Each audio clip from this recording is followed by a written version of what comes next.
Bonjour à tous.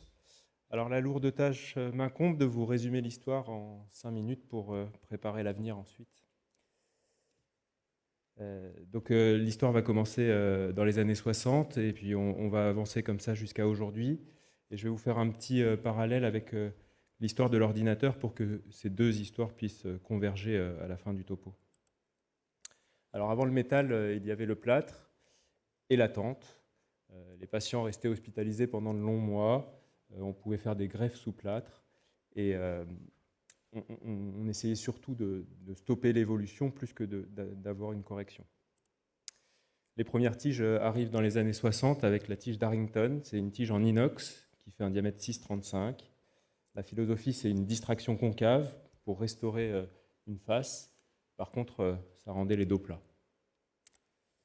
Ensuite, dans les années 70, arrive le looké avec un nouveau concept, c'est la fixation segmentaire.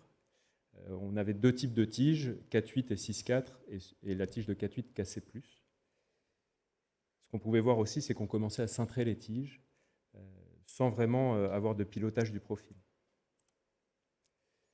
Et donc pendant ce temps-là, en France, une histoire commence dans les années 60 avec Roy Camille qui pose la première vis pédiculaire et on change de paradigme en mettant maintenant une fixation dans l'os à la différence des crochets.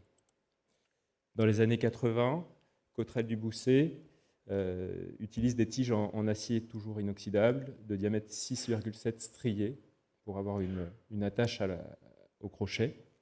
Et donc, le concept arrive en 3 dimensions avec une dérotation de la tige pour restaurer le profil.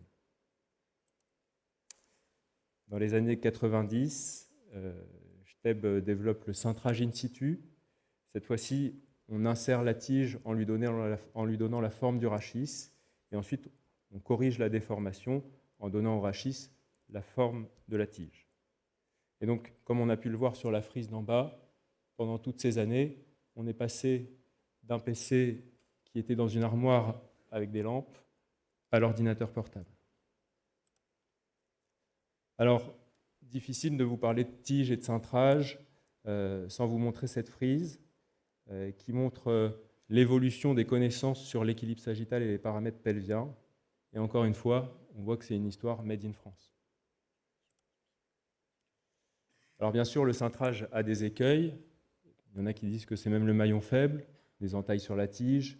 Peut-être chirurgien dépendant, on a du mal à reproduire ce qu'on fait. Une chose est sûre, c'est qu'il y a une question qui persiste. Est-ce que la tige casse parce qu'on a une absence de fusion ou parce qu'elle n'est pas assez rigide?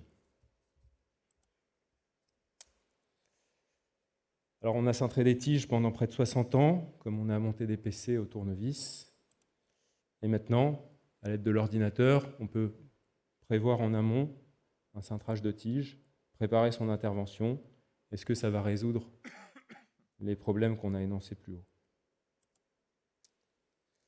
Au final, choisir une tige, ce n'est pas uniquement une histoire de métal ou de millimètres, c'est plutôt arbitrer entre la force qui corrige et la souplesse qui dure, entre imposer une forme et épouser celle du dos. En gros, c'est plutôt une question philosophique que mécanique. Merci. Merci.